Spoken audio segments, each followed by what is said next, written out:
Everybody ran and made videos and crucified Jermell Charlo when they heard an audio leak that was put out of Charlo talking to one of his homeboys, describing how he punched somebody in the face and blacked their eye until it was swollen up.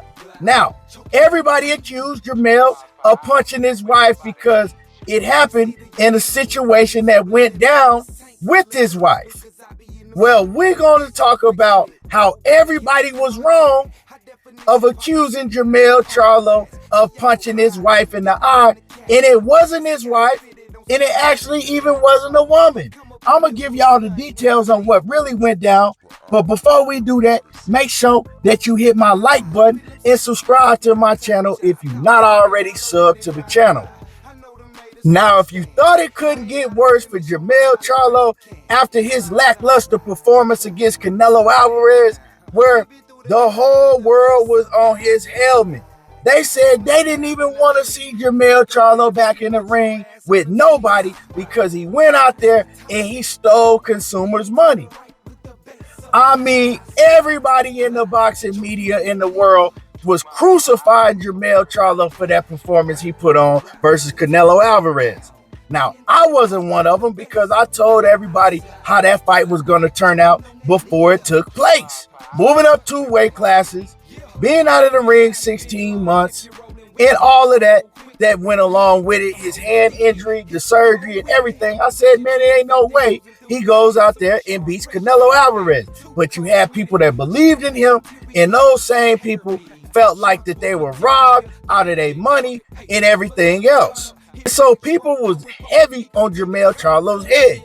And then the situation went down with him not showing up to his brother's fight and supporting his brother in his fight back with all the issues that his brother had went through, and his brother showing up and supporting him in the Canelo fight and him not returning the favor. So it was a lot going on with Jermell Charlo. But when you thought it couldn't get no worse for Jermell Charlo, this audio leaked. Bro, look. I thought she was tough, bro. I thought, all right, hey, I'm gonna do. Hey, can I show you? I hit that like this, in the eye, socked her in the eye, big, swole, purple, can't open. That called the cops on me, like a woman, like a regular woman. Now, when everybody heard that audio, they broke their neck.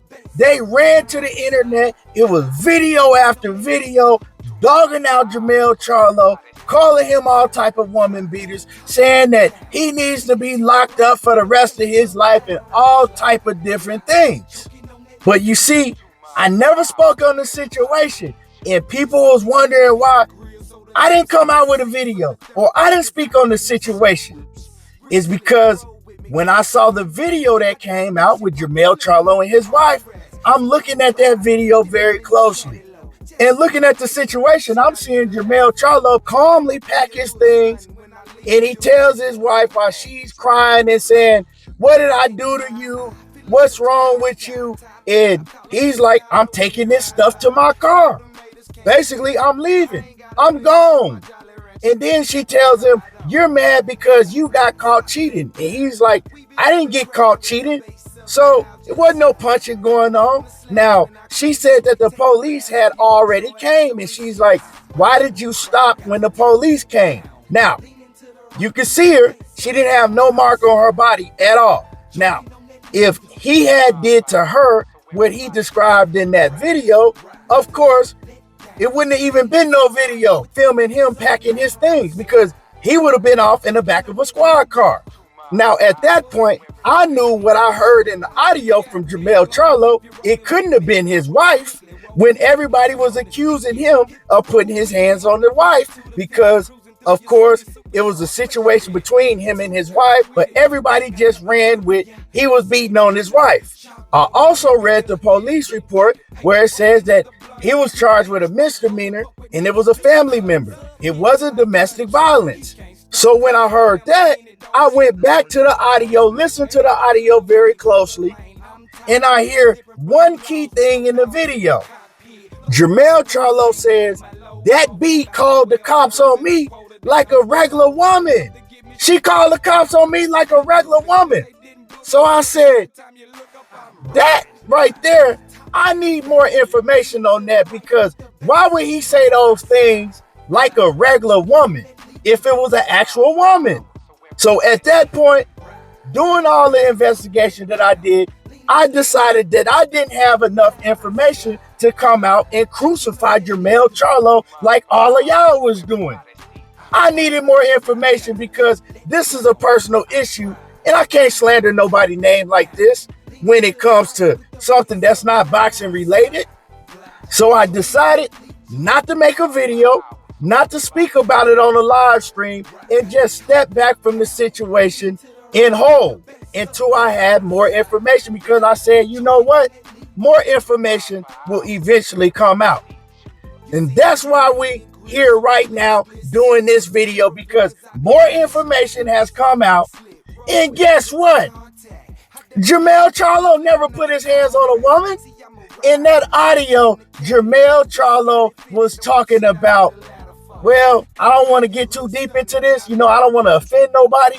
But Jermell Charlo was talking about a transgender woman. Yeah, transgender woman. Somebody that was born a man and now parades as a woman. That's why Jermell said she called the cops on me like a regular woman, because he feels that it ain't no regular woman. It was born a man, so he put hands on him like a man or her. Not his wife, not none of his family members that was women. So that's what actually went down. So when you heard Jermell speaking in the audio, don't it all make sense to y'all now? It wasn't a born woman that he put hands on. It was a transgender woman that he feels like is still a man. That's why he says, hey, she had the nerve enough to call the cops on me like an actual regular woman. And this is the exact reason why you need all of the information in criminal cases like this before you're running around and slander somebody's name. I'm not saying that Jermell Charlo was right or wrong putting his hands on anybody, because I don't know the full situation that went down. So I'm not saying that he's right just because it was a transgender. I'm not saying that. But what I'm saying is how people are crucifying him, just saying, oh, he put his hands on his wife, he a woman beater, or he beat up a woman and he bragging about it.